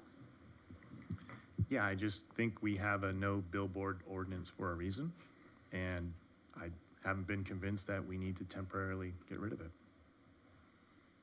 Councilmember Boyles, thoughts? Yeah, I would say as long as we can be reasonably assured that we're not going to get a plethora of lawsuits after allowing this temporary use, I'd be in support. Because to me, I didn't know we were getting money potentially for this, but I do know that we have businesses in town that have been asking us that would really love to seize this opportunity for a brief moment in time to showcase whatever they have going on their property. So being a business-friendly city, it helps them. It benefits them. If we get some, I don't know, dollars. I didn't realize we had a reciprocal going on or something, but no, you're shaking your head no. Yeah, revenue There's share. just potential. That was part of their proposal, is that there's potential, but we have to still figure out what mechanism that might live in. There's cost sharing and revenue sharing. And we're not agreeing to several. anything right now, right? Yeah. This is just, we want them to explore it. City Attorney, give us more bad news. No, I was just gonna say, I haven't researched, whether there's a specific exemption case out there that this would be okay, because it's only for a temporary event, and it's a one-time thing. The cases are usually pretty unfriendly to having billboards. If you allow them, then you kind of allow them. But this may be an exception that's out there somewhere. I'm just not aware of it, and I need to look. I haven't looked because I want to see what the direction of the council was. I'd be comfortable authorizing the city attorney to do further research, see if we're protected or not, mitigate some risk. Otherwise, I don't even think we'd bother. I think that, is that okay, guys, that we kind of punt this one to a follow-up item pending city attorney giving us some guidance about what the safeguards are? Because the direction from the council, which I keep losing on, has been clear in the past. But can we get a consensus to make his job easier, that it's just for World Cup, it's just for the Olympics? Yeah, that's right. Oh, yeah. Just, yeah, Yeah, it's no not Super permanent, Bowl, no just Super those- Bowl. Tighten it up is. No Super Bowl, World Cup, and Olympics. Tight. It's got to have some international flavor. Okay.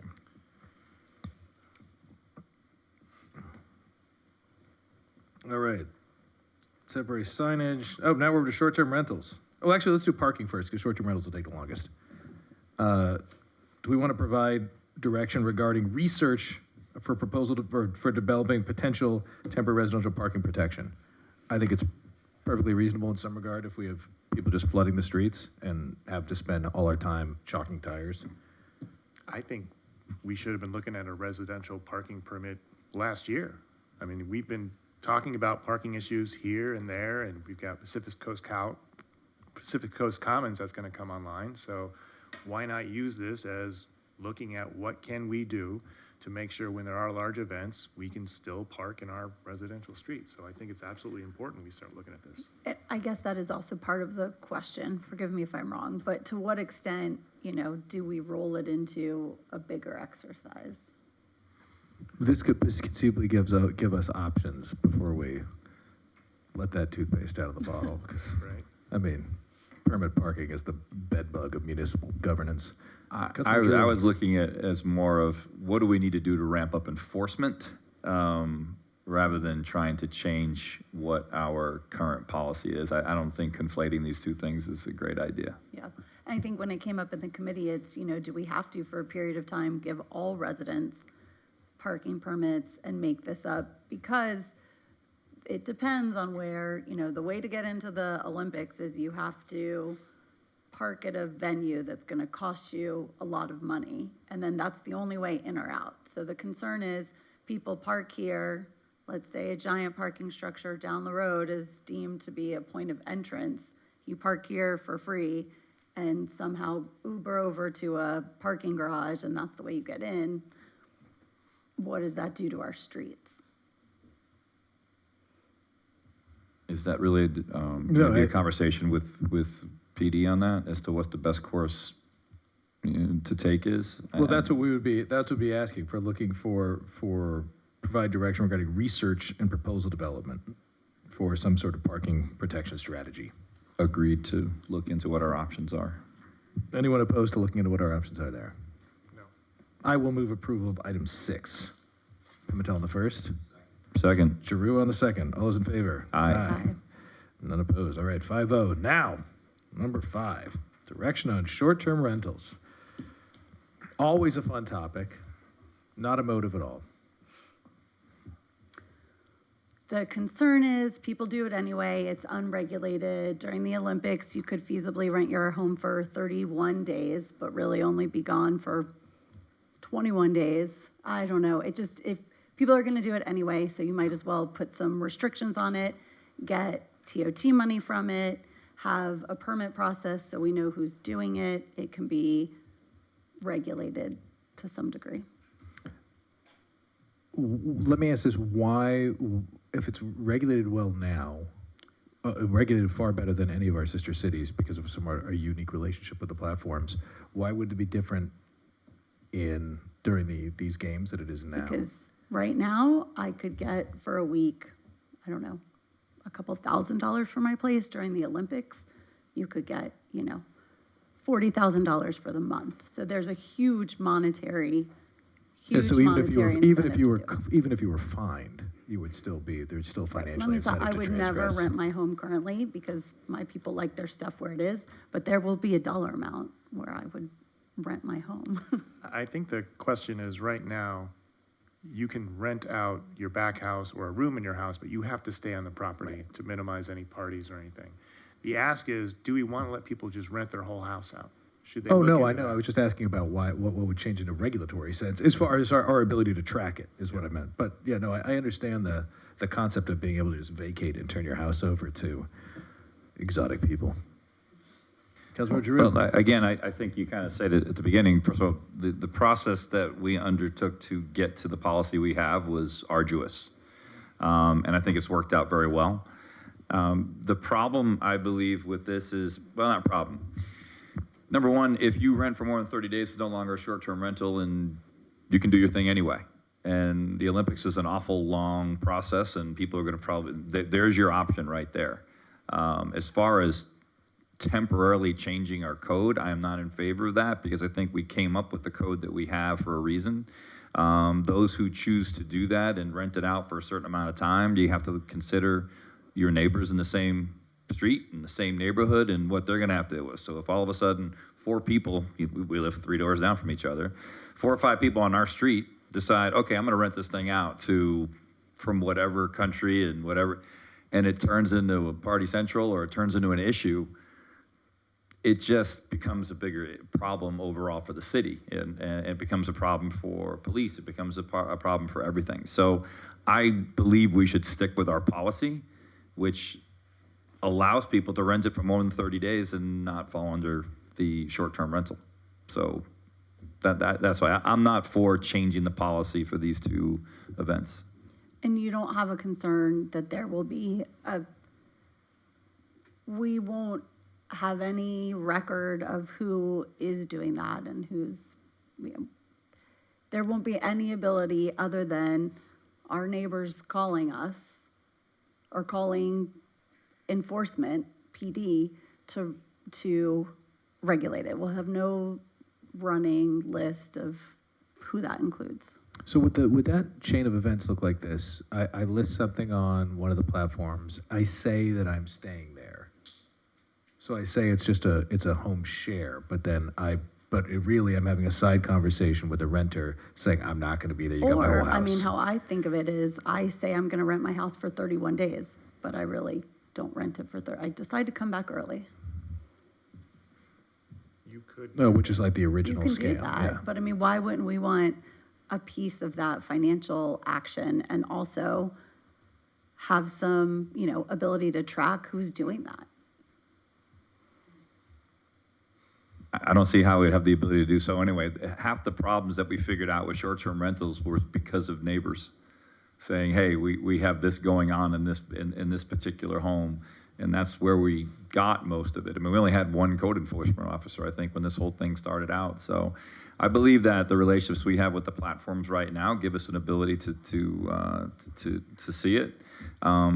There's going to be bad actors in this thing regardless of how we look at it. I just don't believe that we should be suspending a policy that's been very successful for us.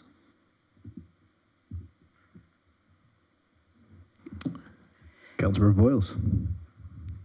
I know I'm having a you hard got those time. keys gift wrapped already. I know it. I'm having a hard time conceptualizing how staff is going to even manage this. I understand the intent. I just don't think it's worth the level of effort for a couple events. Mayor Pro Tem.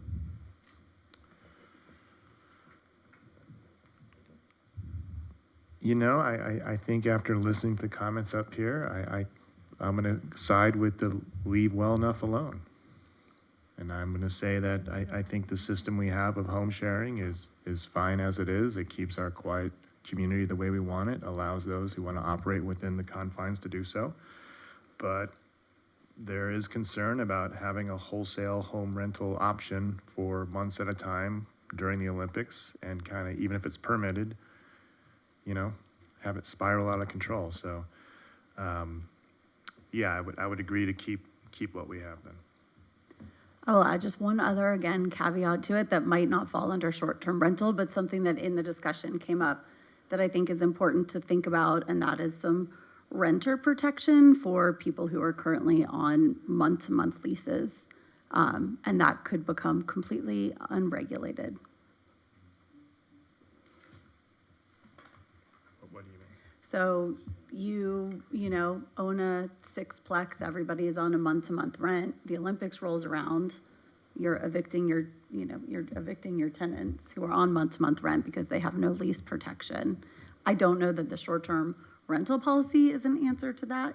I mean, part of our thought was it has to be owner occupied in order to do it. I don't know that that helps or doesn't help, but you can not renew a lease for a month. Yes, but you couldn't advertise. I'm I'd sorry. have go to ahead. look at this and I can email you all tomorrow, but the state passed that rent control law right before COVID, I think it was. I can't remember now whether it was right before or right after. and I think it precludes just evicting people without cause, even if it's month to month. But I have to look at that again, and I know it had a rent cap in it of, it was like CPI plus 4%, and I thought there were Yeah, don't you have to show major rehab of the yeah, property or something? I don't, I can't, I haven't looked at it in a couple of years, but I think there are some, to your point, to your concern, is I think that there might be some law, something already in the state law that Can we carve that idea out as part of the major events homework, is just to look in and see if we've got some, I don't know how many properties we have here that are subject to abuse like that, but certainly some of the bigger ones, there may be an opportunity And we could do some for that. education on that too. Yeah. All right, does anyone want to move forward with any motion about changing our short-term rental policy during major events? I see no appetite for that. Okay. I think with that, I think we're done with item 10. Director Allen, did I forget anything? That's helpful feedback. The only piece is the secondary ask that Joe mentioned about the sort of off-season or intermittent use that the teams want, and I think it was January and July of next year that we do know thus far that the French team wants to utilize the facility, which means there may be some, and maybe minor, but some conflicts with regularly scheduled facility use. These are likely to be professional athletes, so they're That's right. probably going to swim during the day, I would guess. Isn't that? France has the top, right? Don't they have Yeah. the best swimmer? Yeah, in like they got the best swimmer. He's world? probably going to swim at like noon. So I think that we're not likely to have the angry parents. Yeah, so the days that they're requesting, they're asking for time in the morning and sometime in the evening. During the summer, the ask in July, they can go early in the day before the user groups get in when the high schools aren't there because it's summer. But for the ask in January, since the high schools are there, they will displace for a couple of days the already scheduled user groups, such as Beach Cities Alpha and the youth water polo teams, Trojan and South Bay United. Wait, So- don't those teams practice in the evening? Are they going to swim in the evening? They do 2 practices per day for their camps. They do 1 in the morning and then 1 in the afternoon or evening. Yeah. Their ideal would be 3 to 5, but because we have the obligation to the high schools during that time, they would go later and displace the user groups. I think as long as there's lead time given to the groups, I know in general, at least for water polo, January is not the biggest. They're just kind of getting back into it at that time frame. I think it's always, as long as it's communicated that these dates are going to be blacked out and we let them know, I think we should be good. I'm wondering if the council would have the appetite just to let staff handle this as it comes up and not feel like we need to come back to you every time. I think we can take into consideration a balance of the user groups, but also this tremendous opportunity. You get a chance to swim with Olympians. Yes.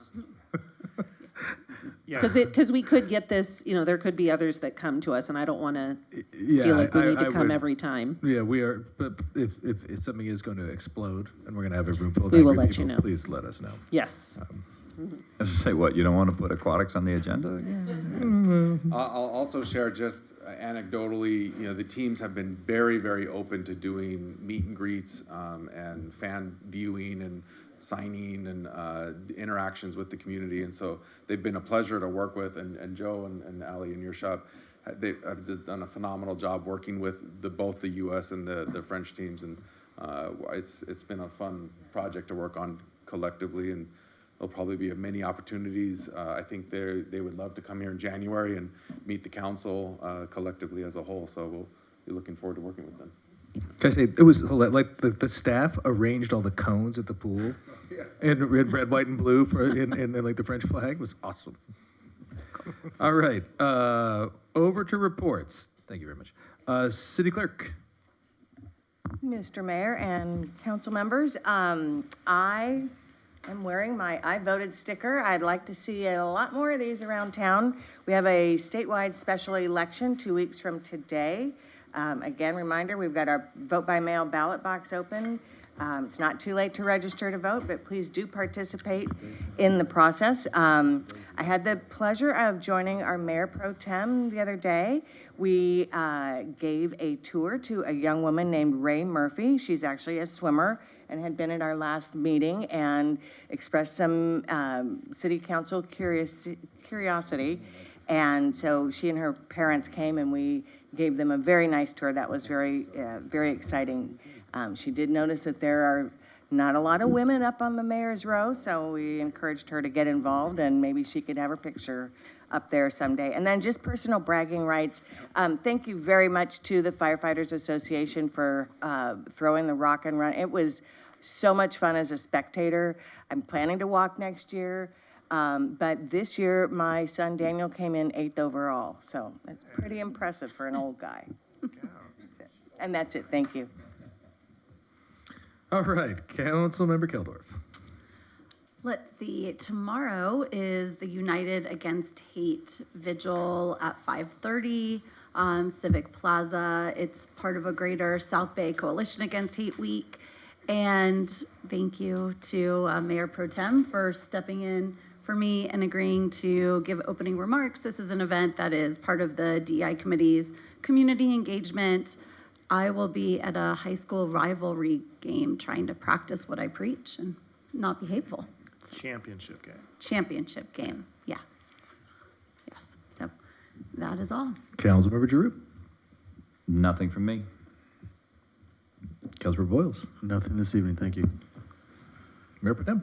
Yeah, quick update from the aquatic subcommittee.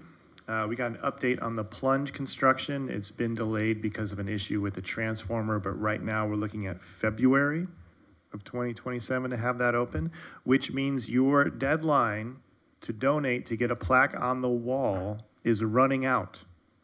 Soon you won't be able to donate to the plunge and have your family's name on the wall because we're getting so close to completion. So if you want to donate, please do that now. November 21st, there is a dive-in movie at the Aquatic Center. I encourage everyone to attend that. There is a Thanksgiving aquatics camp that's going to be run Monday through Wednesday. So again, look up on that. And then what else?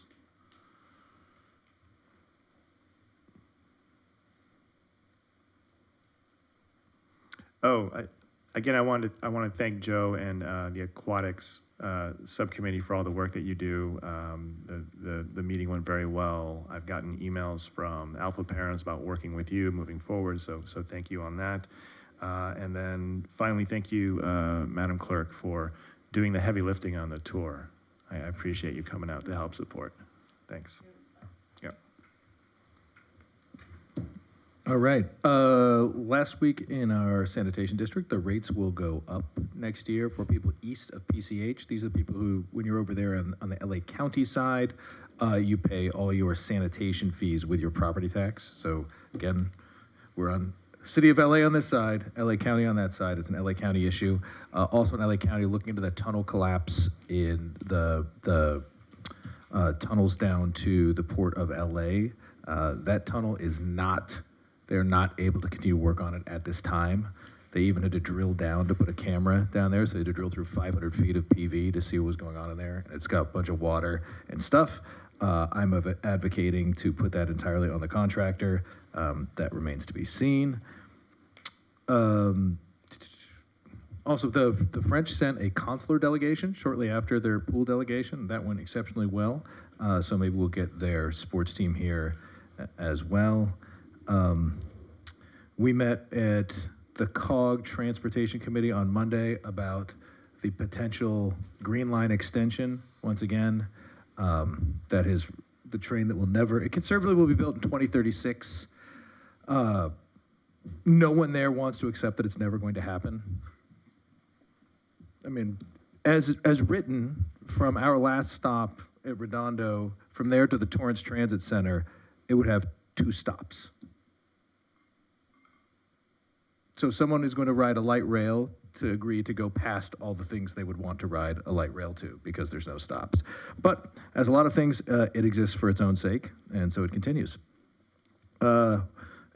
LAEDC hosted an aerospace and defense roundtable with us and the primes in the city of LA. You will hear this again and again. There is concern about the Air Force Base. So we'll meet with the governor's office on business development on Thursday morning to talk through our concerns about the knock-on effects of Space Command moving to Alabama and the sort of vacuum in the defense community that creates. Lastly, Barbara Voss, Deputy City Manager, did a fantastic thing during LA Tech Week. We had a ton of events around here. We had a really cool event in Santa Monica where Ben Jones from House Brands presented on like why he does celebrity cosmetics in El Segundo. You know, we are a cosmetic hub. We got 9 major cosmetic companies here, and he did a sensational job. Talked for an hour and 15 minutes to a rapt audience. It went exceptionally well. The day after that, we had the 3 events, including one on your roof.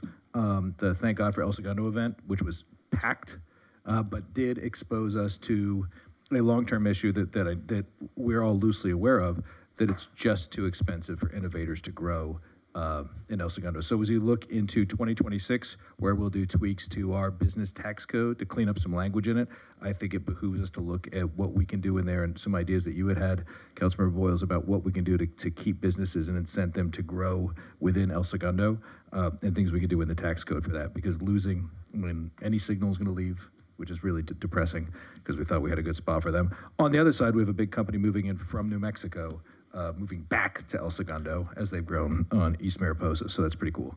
And then we were invited, we had a big sidebar summit up at the Deep Tech Week in San Francisco, incredibly well attended. Talked to a number of companies that are either have moved down here or are in the process of it. And then we got a presentation on transit hubs from Metro, which seemed like the most poorly timed piece after SB 79. Like, yeah, we'd like you to build more mass transit stops. I was like, oh, aren't you, bless your heart and your cotton socks. Nobody's going to build a stop ever. City Attorney. Nothing this evening, thank you. City Manager. Yes, Mayor, thanks. I have a very brief Hyperion update. Since our last meeting, AQMD received 54 odor complaints resulting in 2 notice of violations, which occurred on October 9th and October 19th. Hyperion did have their community forum this past Saturday, where they also provided a tour to the folks that attended. Unfortunately, it was not that well attended, so we'll be talking to them about the next community forum and the location to hopefully get more folks out there. Also, LA City, in partnership with Heal the Bay, will be hosting a harmful algae bloom summit this Thursday. And I bring this up because this discussion will include advanced recycle innovation similar to the proposed Pure Water LA project that was discussed at the last meeting. Our environmental programs manager, along with our environmental committee co-chair, will be attending that. That is it. Thank you. And because those are 2, again, the LA County one and the City of LA one are 2 different water reclamation projects, one of which may get built and one of which will never get built. Councilmember Boyles. Mary prompted a thought really quick. One is that I was speaking to someone who's closely associated with Hillwood. Hillwood is owned by Ross Perot Jr., one of the biggest development concerns. A lot of stuff in Fort Worth. They built that whole industrial alliance project. And that person was like, wow, you're in El Segundo? And they have like 3 or 4 investments here. So we're hearing that from every different place. Another guy I was on the phone with today developed an aviation airport community up in Wyoming, big investor, very wealthy, has like 30,000 acres in Belize, same thing. El Segundo, he's got 3 investments here. So I just bring that up to suggest that we have so many incredible things here. We want to keep those companies here. There was a data, Eric Steibel does a great job, Steibel, of, it's called Space Dirt, his newsletter, and he always points out the map, the infographic of where the density of companies are in the South Bay that are on frontier tech, aerospace, defense. We have, just based on his graph, I looked at the numbers, we have more than 25 frontier tech companies per square mile in El Segundo. No one can compete with that in the United States. So we have this incredible opportunity. I'm glad we're working on the land planning today because we do not want to lose the momentum that we have right now. Some of that is being shaped by U.S. policy to strengthen manufacturing here on shore and to win the war against China, but we need to seize this moment to make sure that the companies stay here to the greatest degree possible because people are paying attention. So I have to say thank you. Save. Yeah, West Basin's water birthday, 30th anniversary or something? Is on the 23rd? It's a lunch? Oh, 25th. Sorry, the lunch is on the 23rd. The 25th is an event. What is that? Water harvest. Get a rain barrel. All right. All right, with that said, we are adjourned.